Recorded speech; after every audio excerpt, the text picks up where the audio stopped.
오늘은 본문 말씀, 특별히 15절에 있는 말씀을 요절로 삼아서 말씀을 증거하고자 합니다. 그는 보이지 아니하시는 하나님의 형상이요 모든 창조물보다 먼저 나신 자니. 다시 읽습니다. 그는 보이지 아니하시는 하나님의 형상이요 모든 창조물보다 먼저 나신 자니. 우리 믿음이 무엇인가, 또는 누가 기독교가 무엇이냐고 아주 간단하면서도 함축적으로 대답하라, 그렇게 요구를 한다면 뭐라고 여러분은 대답하시겠습니까? 바로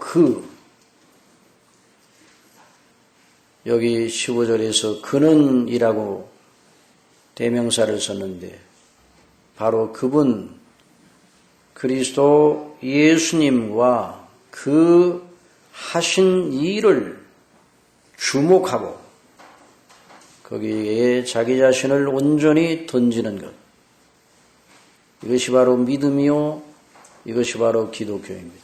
더 간단히 말하면 그리스도와 그 하신 일, 그것이 바로 기독교인 것입니다. 우리 하나님 아버지께서 우리를 사랑하시되 그리스도 안에서 어떻게 우리를 사랑하셨는가? 우리가 하나님께 어떤 사랑을 받기를 원하며 하나님 앞에 기도합니까?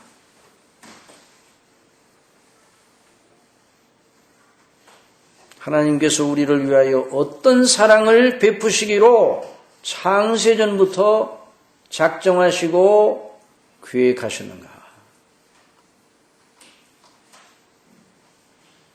바로 그 아들 그리스도 예수님 안에서 구원하시려 하셨다. 그렇게 대답하면 됩니다.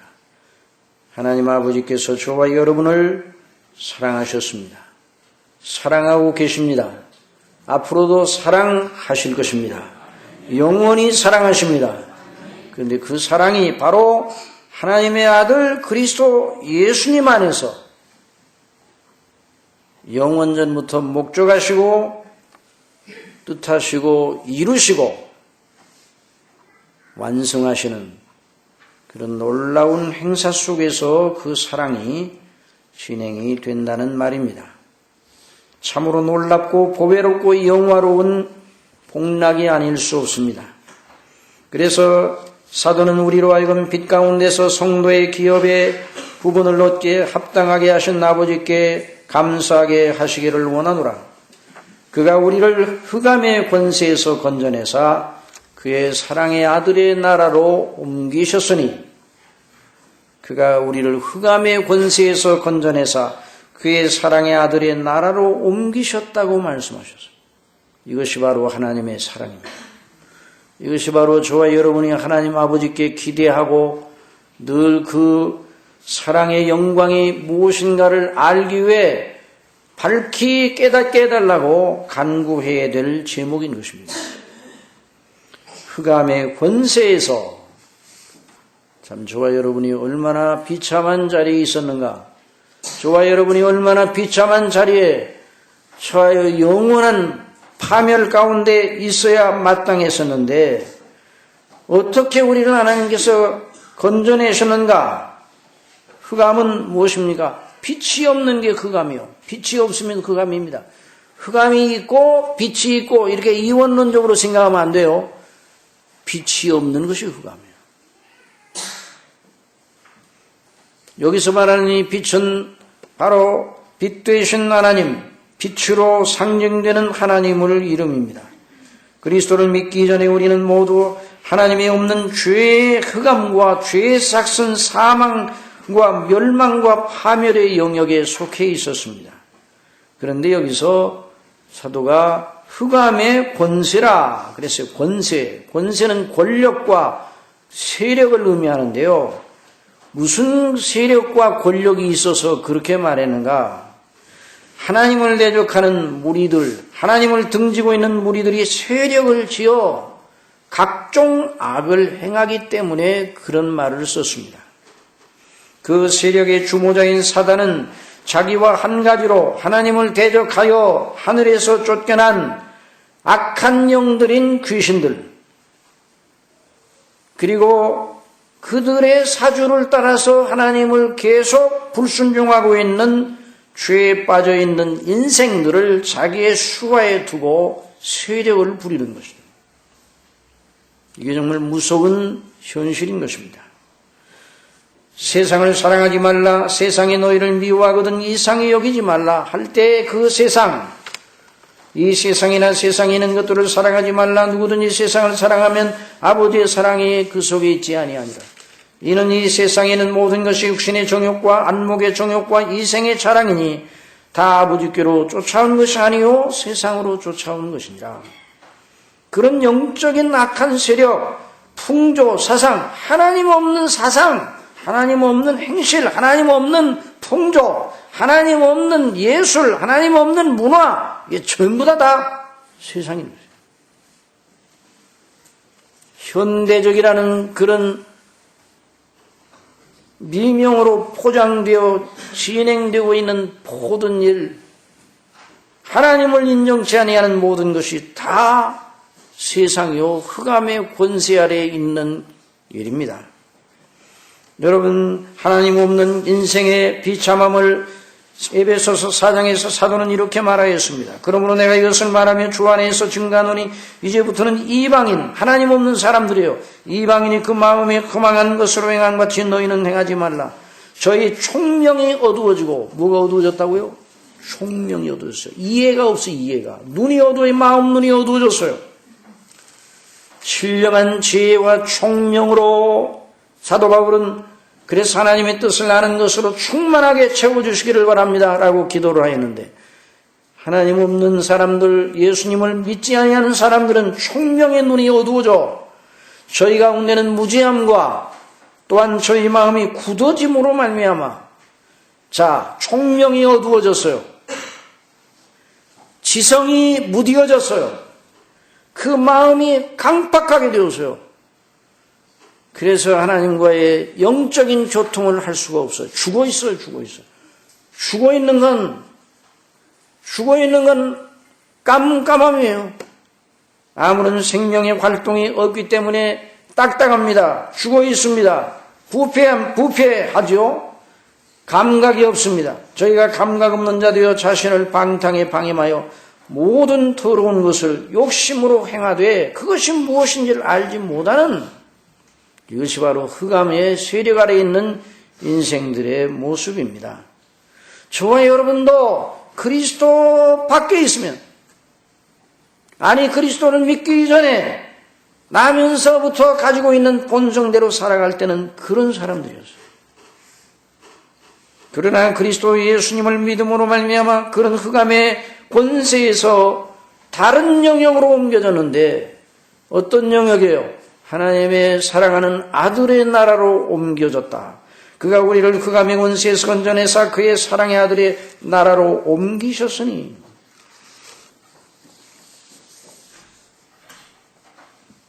사랑하시는 하나님의 아들의 나라로 옮겨졌다고 그래서요. 하나님의 아들이 임금이신 나라, 얼마나 그 나라가 영화로운 나라겠어요. 이 지상에 있는 나라들도 통치자가 누가 되느냐에 따라서 여러 가지의 문화와 가치에 있어서 변동이 올 수가 있습니다. 그래서 이 통치자가 누구냐가 대단히 중요한 거예요.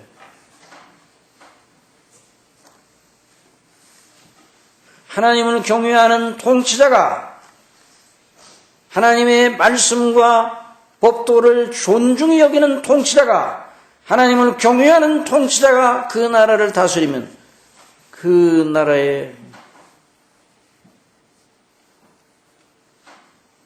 하나님의 놀라운 빛이 서리기 시작합니다. 듣기로는 아프리카에는 어느 나라, 그 나라가 에이즈로 너무너무 고생을 많이 한 나라. 그런데 그 나라의 동성애를 인정하는, 그걸 받아들이면 강대국에서 많은 지원을 하리라 약속을 했는데 그 나라의 대통령은 절대로 그렇게 할 수 없다.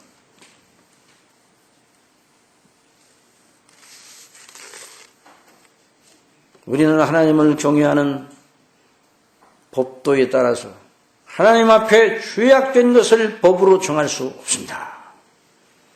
그 나라에 복이 있을 겁니다. 여러분, 하나님의 아들이, 그러니까 이 세상에서도 통치자가 누구냐에 따라 그 지상나라에서도 여러 가지 많은 변화가 일어나는 거예요. 미국의 대통령이 누가 되느냐에 따라 미국의 가치관도 달라지고 전 세계에 미치는 영향이 적지 않다는 것이에요. 그런데 이런 지상나라는 완전하지 못합니다. 여전히 죄와 흑암의 권세가 요동치고 자기 세력을 부리는 것이에요. 그런데 하나님의 사랑하는 아들의 나라, 그 나라는 무슨 나라인가? 곧 하나님의 나라요. 하나님의 아들의 왕국. 하나님의 아들이 가지고 있는 그 정신, 하나님의 아들이 가지고 있는 가치관, 하나님의 아들이 목표하고 있는 그 통치의 목표, 그것이 관장하는, 그것이 주장하는 나라, 그 나라는 복이 있는 나라입니다. 그 나라는 무슨 나라인가? 바로 하나님의 나라예요. 하나님의 아들 예수 그리스도의 권세가 주장하는 나라, 그가 왕이신 나라. 그 나라의 특성은 뭔가? 한번 따라해 봅시다. 의와 공평과 화평과 성결. 이것이 바로 하나님의 나라의, 하나님의 아들의 나라의 영광인 것입니다. 여호와께서 통치하시니 땅은 즐거워하며 허다한 섬은 기뻐하시니. 여호와께서 통치하시니, 하나님이 통치하시니, 하나님의 아들이 통치하시니, 구름과 흑암이 그에게 둘렸고 의와 공평이 그 보좌의 기초로다. 의와 공평은 무엇입니까? 공의로우신 하나님께 순종하는 것이 의입니다. 하나님께서 보시기에 좌로나 우로나 치우치지 않고 바른 길로 행하며 어느 한 구석도 모자라거나 더한 것이 없이 완전하게 균형 잡혀 있는 그것이 바로 공평이에요. 거기는 하나님을 대적하거나 불순종하는 건 통하지 않습니다. 그 나라는 하나님을 경외함으로 순종하여 의와 평강과 희락의 특성이 왕노릇하는 나라입니다. 하나님의 나라는 먹는 것과 마시는 것이 아니요 오직 성령 안에서 의와 평강과 희락이라. 이 나라를 소망하고 이 나라에 대한 소망으로 기뻐하는 사람이 복 있는 사람입니다.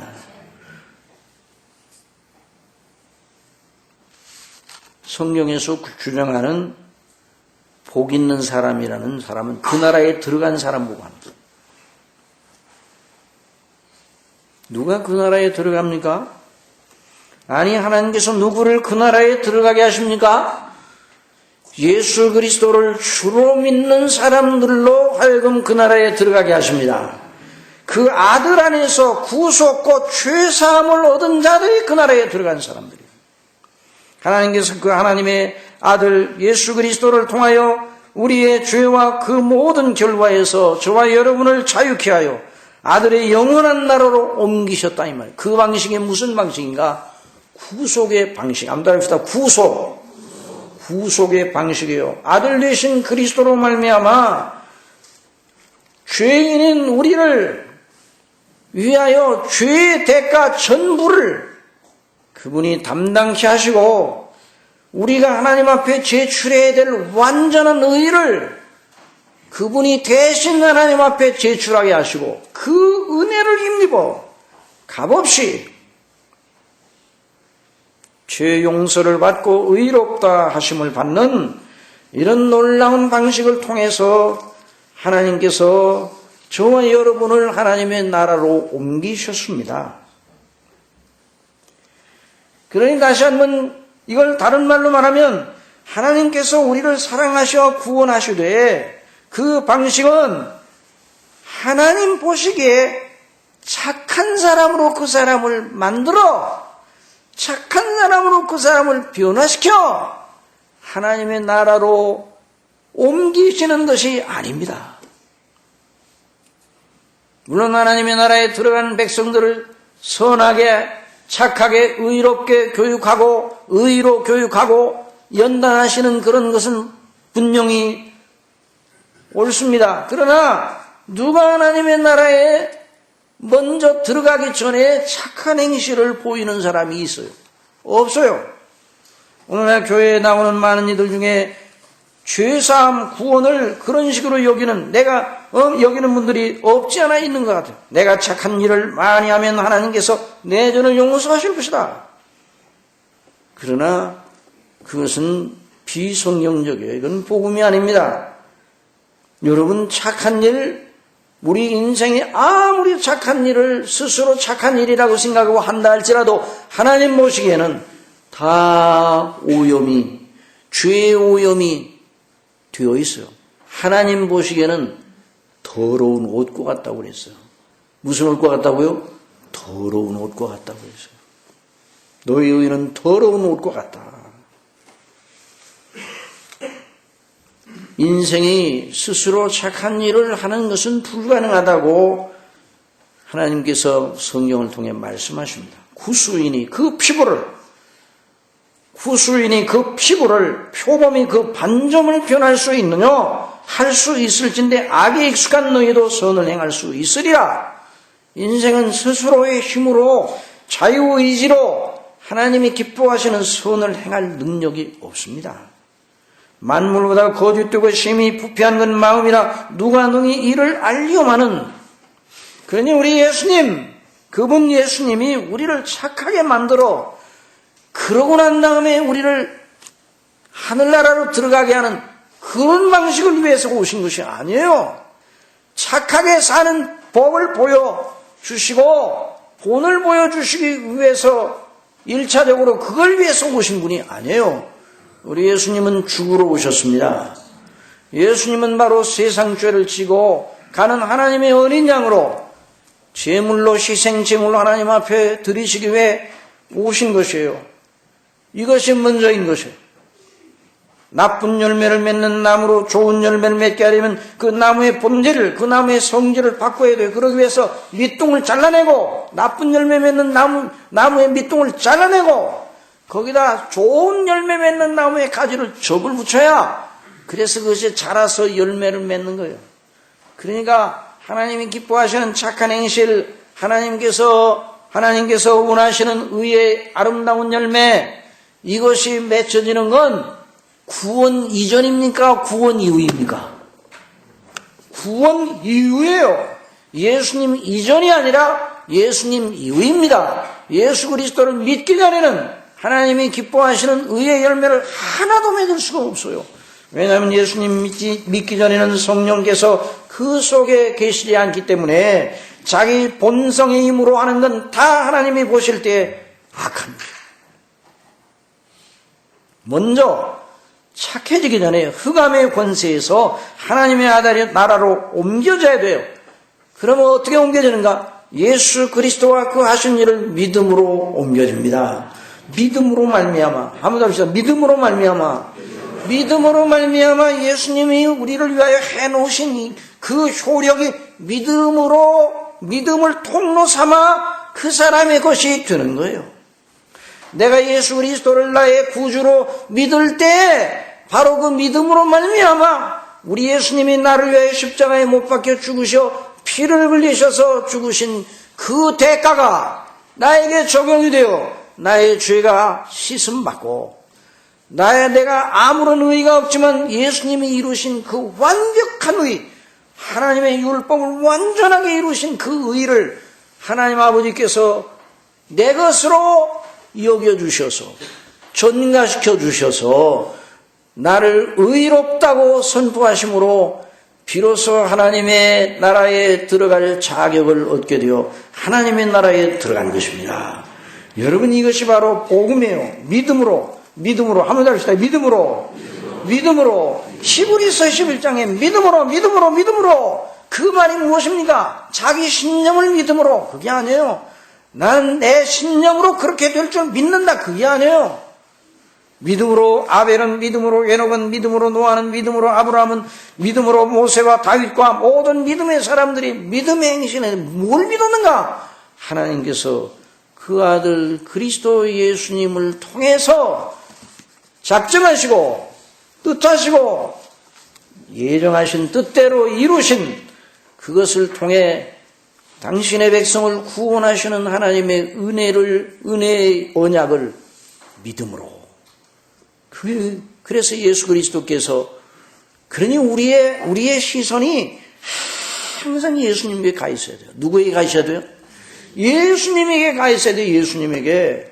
예수님께서 십자가상에서 뭘 하셨는가? 예수님이 왜 죽으셨는가? 예수님이 왜 부활하셨는가? 아니, 오늘 우리가 신앙 고백한 대로 동정녀 마리아에게서 성령님으로 되되시어 나시어, 그리고 사시고 고난당하시고 또 죽으시고 다시 사흘 만에 다시 사시고 또 하늘에 올라가시고 하나님 우편에 우리를 위하여 기도하시고 또 하나님께서 정하신 때에 다시 오시는 이 일련의 모든 행사들, 그 예수님을 주목해야 돼요.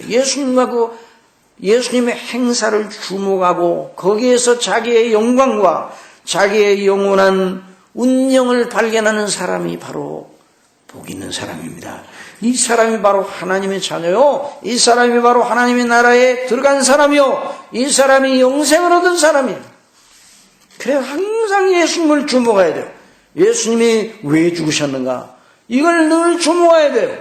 예수님이 다시 사셨는데 그게 무언가? 이걸 주목하고 배우려고 애를 써야 돼요. 그래서 성령 어디를 떨쳐보아도 어디를 열어보아도 바로 하나님과 하나님이 보내신 자 예수 그리스도에게로 연결이 되는 거죠.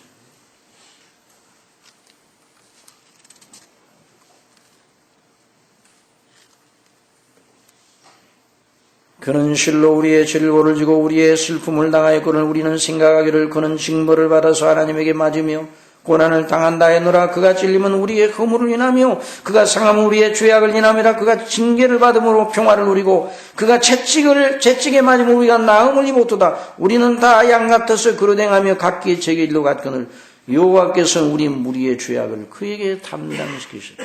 이것이 저와 여러분의 묵상의 대주제예요. 하나님의 죄를 알지도 못하신 자로 우리를 대신하여 죄를 삼으신 것은 우리로 하여금 저의 안에서 하나님의 의가 되게 하려 하심이라. 그러니 우리가 얼마나 영화로운 사람인가 하는 걸 그리스도를 보고 알아야 돼요. 그리스도를 보고. 여러분, 우리 각자에서 난 것, 우리의 헌신, 우리의 선한 일, 우리의 순종, 우리의 의로운 일, 우리의 어떤 행위, 이건 우리가 하나님 앞에 죄의 용서를 받고 의롭다 하심을 받은 조건이 전혀 첨가되지 않습니다.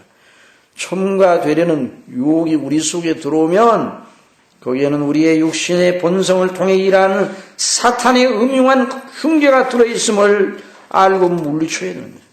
저와 여러분은 오늘 예배를 드리고 또 헌금도 드리고 이렇게 몸으로 헌신하고 있습니다. 이것이 공력이 되어 하나님 앞에 우리가 서게 되는 게 아니라 예수님이 우리를 위해서 하신 일로 인하여 우리가 하나님 앞에 서게 됩니다. 여러분 믿습니까?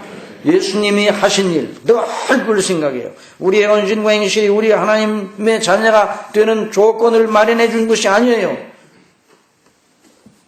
그래서 우리로 하여금 빛 가운데 성도의 기업의 부분을 얻게 합당하게 하신 아버지 하나님께 늘 감사해야 되는 것이요. 다시 한번 말씀드리지만 믿음의 행사 전체는 믿음 이전에 믿음을 갖기 위한 그런 조건이 아니라 믿음 이후에 우리 주 예수 그리스도를 믿음으로 말미암아 하나님께서 주신 구원의 감사함으로 나오는 것이다. 그러니까 예수님을 계속 바라보는 것이에요. 여호와께 내게 주신 모든 은혜를 무엇으로 보답할꼬?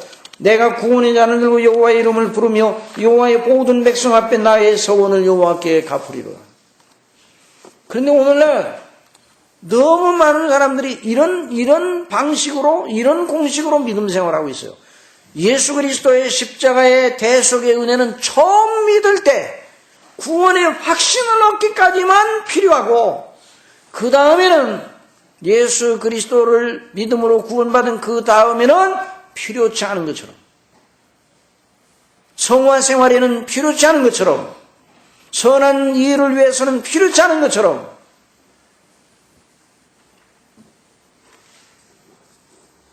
여러분은 의롭다 하심을, 주의 사함과 의롭다 하심 받을 때는 필요하지만 거룩한 하나님의 백성으로서 자라는 성화를 위해서는 그리스도와 그 대속의 은혜가 필요하지 않은 것처럼 여기는 이런 잘못된 생각을 가지기가 너무너무 쉽습니다.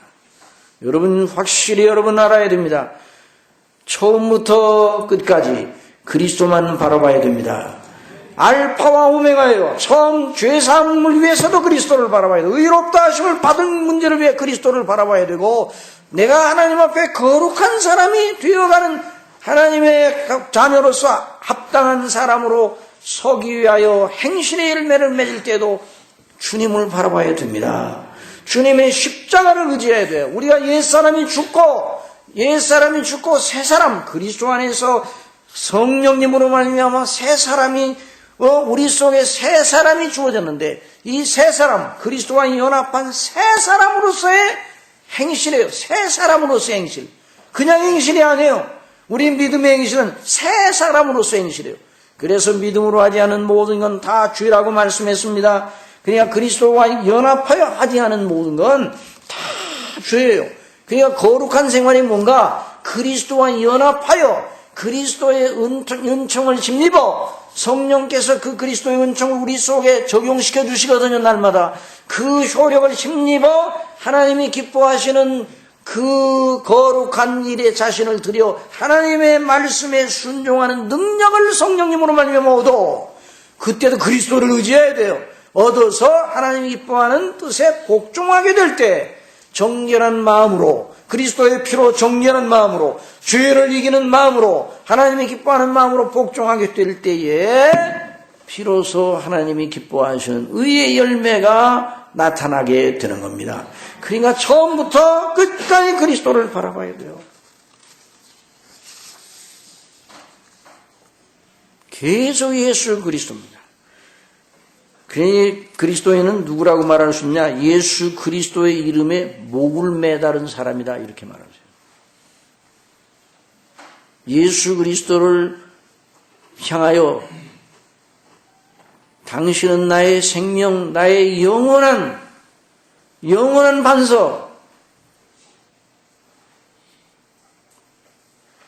그래서 예수 그리스도가 누구시며, 그가 무엇을 하셨으며, 그가 우리에게 누구시며, 우리가 그에게 누구냐에 대한 질문을 끊임없이 던져야 됩니다. 여러분 한번 해봅시다. 그가 누구신가? 그가 무엇을 하셨는가? 그가 우리에게 누구신가? 우리 자신에게 각자 누구신가? 우리가 그에게 누구여야 하는가? 이 질문을 끊임없이 던져 그 질문에 답하며 생각하고 행하는 사람이 그리스도인이라, 이렇게 말할 수 있습니다. 이게 성경 전체가 말하는 그리스도인의 그 정체성이에요. 사도는 이미 예수님을 알고 있는 골로새 성도들에게 예수 그리스도를 다시 한번 증거하고 있습니다.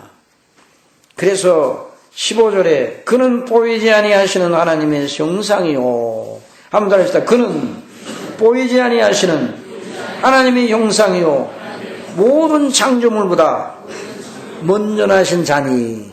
여러분, 자, 이 골로새 사람들이, 골로새 성도들이 예수님 알고 있었어요? 몰라요? 알고 있었죠. 믿고 있었어요. 그들이 그리스도 안에 있는 믿음과 성도에 대한 사랑과 또 하늘에 있는 소망과 이걸 다 알고 있어 견지하고 있습니다. 그러니까 그 사람들에게 뭘 편지하겠어요? 알고 있는 사람에게 뭘 편지하겠어요? 그러나 이 세상에 다른 건 한 번 알면 되는 게 너무 많아요. 여러분 책들 가운데도 한 번 읽으면 더 이상 읽을 가치가 없는 책들이 너무 많아요.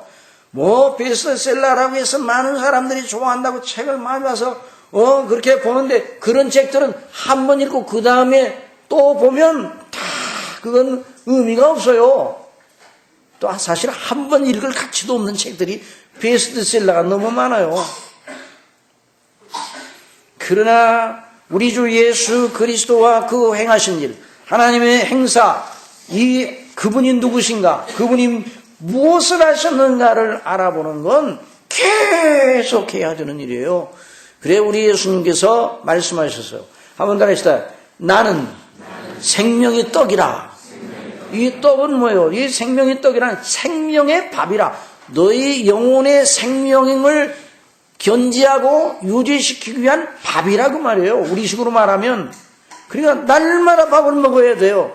예수님을 날마다 먹어야 돼요. 그래서 내 살은 참된 양식이요. 한번 더 내 살은 참된 양식이요. 내 피는 참된 음료로다.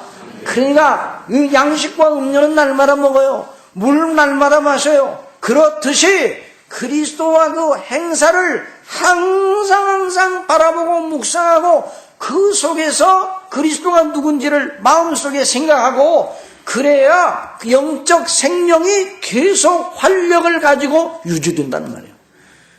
영생은, 한번 더 합시다. 영생은 참 유일하신 하나님과 그의 보내신 자 예수 그리스도를 아는 것입니다.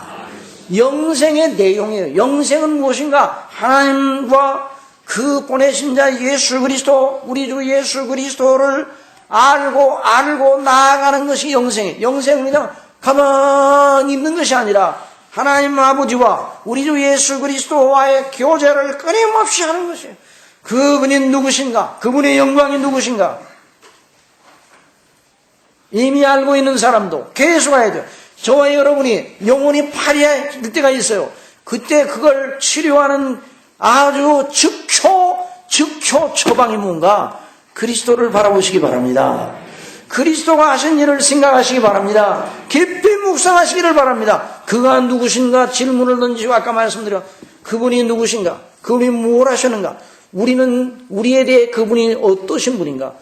또 우리가 그분에 대해 어떠해야 하는가? 이런 질문을 던져놓고 거기에 답을 찾아나가 생각을 몰두하게 되면 이게 묵상이에요. 성경이 말하는 몰두하게 되면 우리 영혼이 소생함을 얻습니다. 성령께서 그 일을 기뻐하십니다. 그 일에 함께 하셔서 충만한 은혜를 주시는 겁니다. 말씀이 생각나게 하십니다. 그때가 모든 말씀들이 다 그리스도와 그 하신 일에 연관되어 있는 말씀들이에요. 그래서 여기 보면 그는 보이지 아니하는 하나님의 형상이라. 모든 창조물보다 먼저 나신 자니. 자, 여기서 그는 보이지 아니하시는 하나님의 형상이라. 그래서 이 형상이라는 말이 상당히 중요한 말이에요. 자, 우리 예수님이 누구신가? 하나님의 아들이십니다. 이렇게 이제 대답을 해야 옳지요? 그런데 여기서는 하나님의 아들이신 그분이 하나님의 형상이라 그런 말씀을 했어요. 이 말은 대단히 정말 영광스러운 말씀입니다. 여러분, 아담과 하와가 누구의 형상을 따라 지음을 받았습니까? 하나님의 형상을 따라 지음을 받았습니다. 자, 보세요. 하나님의 형상을 따라 하나님의 형상대로 하나님의 형상을 본받아 지음을 받았다와 그리스도 우리 주님이 보이지 아니하시는 하나님의 형상이라. 그것과 내용이 다른 겁니다. 형상을 따라 지음을 받은 건 창조를 하시되 사람을 어떻게 창조하시냐. 하나님의 형상을 본받게 지으셨다는 말이고 여기 예수님이 하나님의 형상이라 그 말은 예수님이 하나님 자신과 동등되다는 말입니다. 형상이라는 말은 보이지 아니하는 실체를 보이게 나타내는 것이다 그 말이에요. 우리 예수님께서 하나님 보이지 아니하시는 하나님을 보이게 하신 분이 예수님입니다. 그래서 빌립이 예수님에게 아뢰었습니다. 아버지를 우리에게 보여주옵소서. 그러니 우리 예수님이 뭐라고 대답하셨습니까? 빌립아, 내가 이렇게 너희와 함께 있을 때 내가 알지 못하느냐? 나를 본 자는 아버지를 보았거늘 어찌하여 아버지를 보이라느냐? 한번 더 하시다. 나는 아버지 안에 있고 아버지는 내 안에 계신 것을 내가 믿지 아니하느냐? 여러분, 이 말씀이 너무너무 영광스럽습니다. 우리 예수님이 나를 위하여, 저와 여러분을 위하여 십자가에 못 박혀 죽으신 분, 사람이 되시어 십자가의 때가 되니 못 박혀 죽으신 그분이 어떤 분인가? 보통 분이 아니라 아버지 하나님과 본질적으로 하나이신 분이에요. 아버지 하나님의 형상이셔요. 말씀이 육신이 되어 우리 가운데 거하심에 우리가 그 영광을 보니 아버지의 독생자의 영광의 은혜와 진리가 충만하더라. 본래 하나님을 본 사람이 본사람이 아버지 품속에 있는 독생하신 하나님이 나타내시는, 아버지 품속에 있다는 그 말은 아버지의 본질과 예수님의 신적 본질이 하나라는 말입니다. 예수님은 사람이 되셨습니다. 그런데 사람이 되시기 이전부터 예수님은 누구셨어요? 아버지의 아들이셨어요. 하나님이셨어요. 형상이라는 말은 눈에 보이지 않는 실상을 눈에 보이는 실상으로 드러내는 걸 말합니다. 그러니 예수님은 피조물 가운데 있는 존재가 아니에요. 여기 만물보다 먼저 나셨다는 이 말을 여호와의 증인에서는 예수님도 피조물의 영역이 있다고 이렇게 해석을 합니다. 왜? 만물보다 먼저 나셨다. 만물이 창조되기 전에 하나님께서 예수님 그리스도를 먼저 창조하셨다. 이렇게 말합니다. 이건 아주 잘못된 것입니다. 이단의 이단. 우리 예수님은 어떤 분인가? 성자 예수님은 아버지께서 영원 전에 낳으신 분입니다. 언제 낳으셨다고요? 영원 전에. 영원 전은 그냥 시작도 없고 끝도 없는 분이에요. 그러니까 하나님 아버지와 신적인 본질이 있어서, 하나님 되심이 있어서 동등되신 분입니다. 본체로는, 아무 따라서 본체로는, 실질로는 하나님과 동등되시다. 그러니까 하나님의 존재 방식, 성부, 성자, 성령, 성삼위 하나님의 존재 방식은 피조물의 어떤 것으로도 비교될 수 없는 존재 방식이에요. 그래서 피조물을 가지고 아무리 이해가 되도록 설명을 해도 설명이 안 됩니다. 그러니까 이것은 믿음으로 받으시기 바랍니다. 그래서 아버지의 형상이란 말이에요. 아버지의 형상. 또 히브리서 1장에 이는 하나님의 영광의 광채시오. 하나님의 영광의 광채시오. 아버지의 하나님의 영광이 어떠합니까? 그렇게 누가 물어보면 이렇게 대답합니다. 예수님을 보세요. 성경에 나타난 예수님에 대해 읽어보세요. 예수님이 바로 아버지의 형상입니다. 아버지의 영광의 광채시오. 그 본체의 형상이시라. 이거 정말 어려운 말이에요. 본체, 그러니까 본질로 하나시라 이 말입니다. 본질로. 아버지와 예수님이 본질로 하나셔요. 신적 본질로 하나시요. 하나님 되심이 있어서 하나십니다. 그 능력의 말씀으로 만물을 붙드시며 예수님이 바로 아버지와 동등되시게 창조자셔요. 죄를 정결케 하는 일을 하시고 바로 우리 주 예수 그리스도께서 바로 이런 분으로 우리의 죄를 정결케 하셨습니다. 그러니 얼마나 그리스도의 대속의 그 피가 예수님이 지불하신 값이 완전한 값이겠습니까? 그러므로 예수님을 믿음으로 말미암아 멸망당할 사람은 한 사람도 없습니다. 어떤 죄도 다 씻을 수 있는 능력이 바로 그리스도의 보혈입니다. 그래서 날마다 우리가 그리스도를 바라봐야 돼요. 우리가 믿음 생활하다 넘어지고 낙담하고 낙심하고 어떤 데는 우리 자신의 연약을 보고 마음속에 근심이 쌓일 때가 있어요. 내가 이러다가 내가 정말 이게 구원받은 사람인가? 내가 지옥에 가는 것이 아닌가? 이런 생각을 가질 때가 있어요. 그러나 그때 그걸 치료할 수 있는 길은 무엇인가? 예수님이 누구신가? 예수님이 바로 하나님 아버지와 동등되신, 하나님으로서는 동등되신 분이시다. 그러므로 그분이 사람이 되셔서 죄 없으신 그분이 완벽하게 내 죄를 위하여 필요한 대가를 죽으심으로 치르셨고 부활하심으로 증가하셨다. 그래서 그리스도와 그 죽으심과 부활하심을 마음속에 생각하게 될 때에 낙담에서 일어나는 거예요.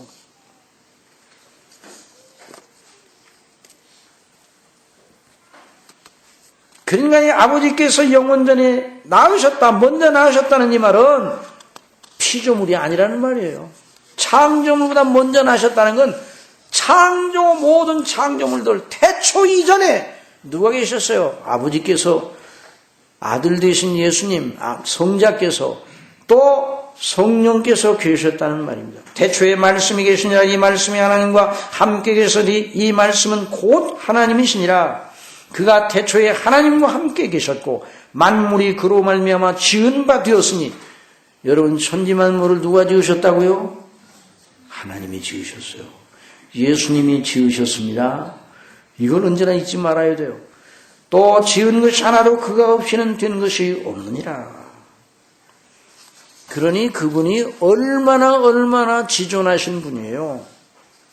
지존자의 은밀한 곳에 거하는 자는 전능하신 자의 그늘 아래에 거하리로다. 지존자가 누군가? 하나님 아버지, 우리 주 예수 그리스도, 성령님, 성삼위께서 지존자이십니다. 그러니 항상 우리의 믿음에, 그러니 저와 여러분이 예수님을 믿는다고 하는 게 너무 크고 영화로운 거예요. 너무 크고 영화로운 거예요. 그 구속의 그 은혜가 그냥 보통 것이 아니라는 말이죠. 그가 누구냐에 따라 그가 행한 것의 가치가 달라지는 거예요. 이 지상세계에서도 그의 신분에 따라, 그의 신분이 어떠한데 그가 뭘 했다 그러면 가치가 달라지는 거예요. 장관이 뭘 했다, 그거 대통령이 뭘 했다 달라지는 거예요. 그 무게가 달라지는 거예요. 그러니 그가 또한 만물보다 먼저 계시고 만물이 그 안에 함께 섰느니라 그랬어요. 자, 거기 골로새서 1장 16절에 한번 봅시다. 만물이 그에게 창조되되, 누구에게 창조됐어요? 그리스도께, 그리스도로 말미암아 창조되었습니다. 하늘과 땅에서 보이는 것들과 보이지 않는 것들과 혹은 보좌들이나 주관들이나 정사들, 그러니까 보이는 세계, 영적인 세계, 모든 피조물들, 천사군들 전부 다 피조물들이에요. 하나님이 지으셨어요.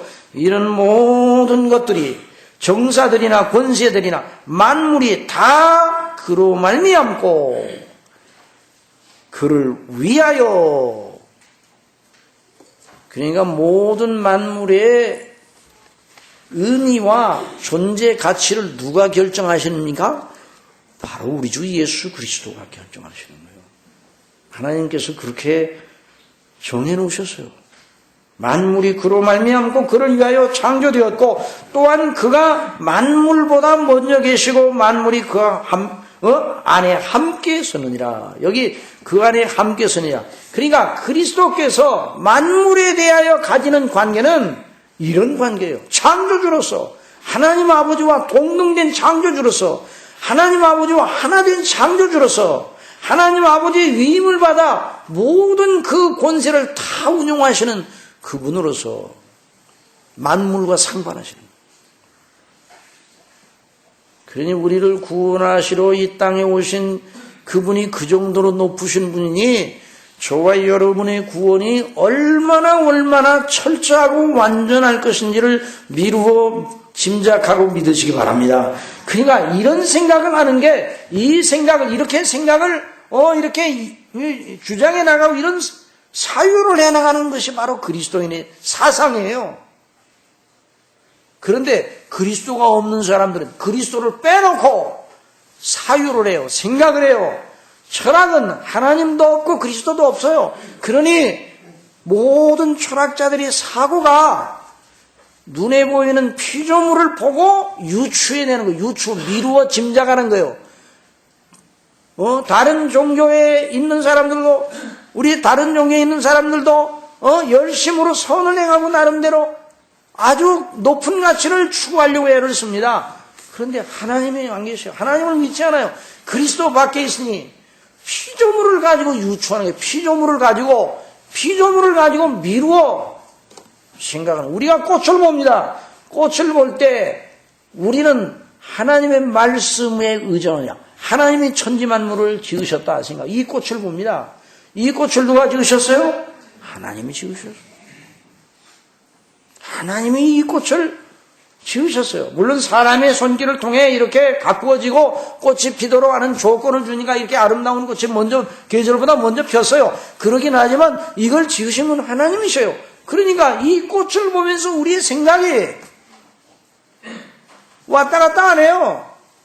분명하고 확실해요. 이야, 하나님의 솜씨가 아름답구나. 정말 하나님의 능력이 충만하신 분이구나.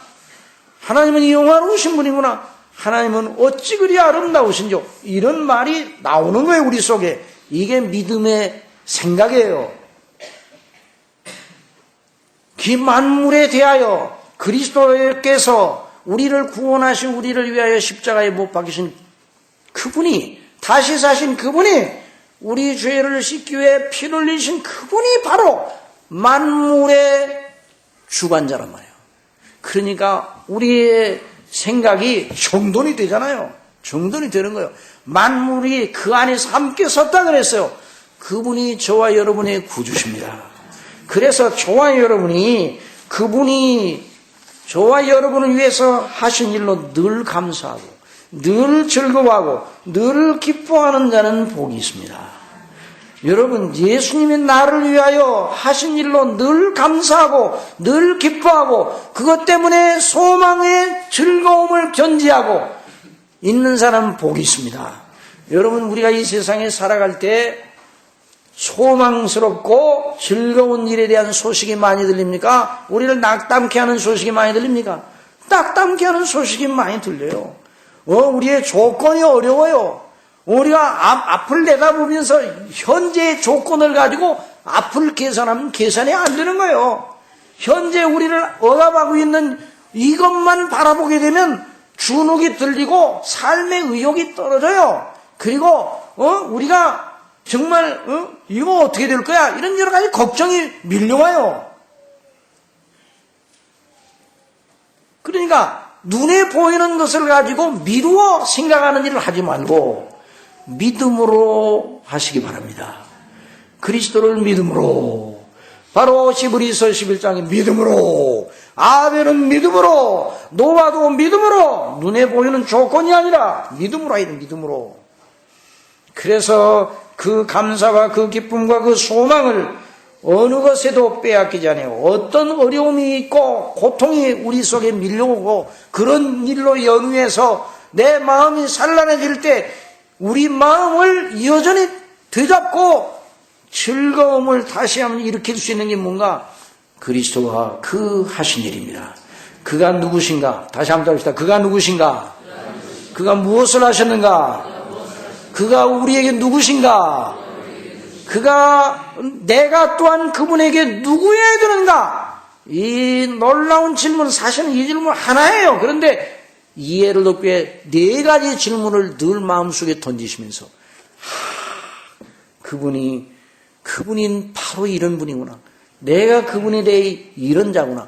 그래서 그 안에 서는 사람, 그 안에 그리스도를 믿음으로 함께 서는 사람, 그 사람은 영원히 복됩니다.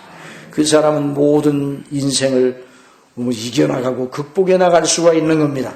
이런 한 주간이 될 수 있도록 성령께서 인도해 주시기를 바랍니다. 기도하겠습니다. 사랑하시는 아버지 하나님, 사도 바울은 그런 기쁨을 가지고 그리스도 안에 있는 구원의 기쁨, 그리스도의 영광을 바라보고 그는 우리 하나님의 보이지 아니한 하나님의 형상이요 또 만물보다 먼저 나신 자니 모든 만물이 그 안에 함께 섰다고 말하면서 그 믿음으로 그렇게 늘 사방으로 우겨싸움을 당하고 답답한 일을 당하여도 낙심하지 아니한다고 말하였습니다. 핍박을 받아도 버림받지 아니하며 거꾸로 뜨림을 당하여도 당황하지 아니하고 항상 예수 죽인 것을 우리 몸에 짊어지면 예수의 생명도 우리 몸에 나타나게 하려 함이라고 말하였는데, 저희들도 이런 고백을 우리의 삶의 현장 속에 늘 하게 하여 주옵소서. 눈에 보이는 것을 바라보고 그걸 따라 앞날을 예측하는 사람들이 되지 말고 우리 주 예수 그리스도와 그 안에 있는 하나님의 거룩한 뜻 말씀에 비추어 현실을 재해석하고 영원한 내세를 바라보며 소망으로 현실의 모든 조건을 극복하는 저희들이 되게 하여 주옵소서. 항상 우리 예수님이 누구신가? 예수님이 나를 위하여 무엇을 하셨는가? 예수님이 내게 어떤 분인가? 내가 예수님께 대하여 어떠한 사람이 되어야 하는가? 늘 질문을 던지며 생각하고 결론을 내릴 수 있도록 도우시는 성령님, 저희들을 가르쳐 주시고 충만하게 능력 주시고 인도해 주옵소서. 예수님의 이름으로 기도드리옵소서.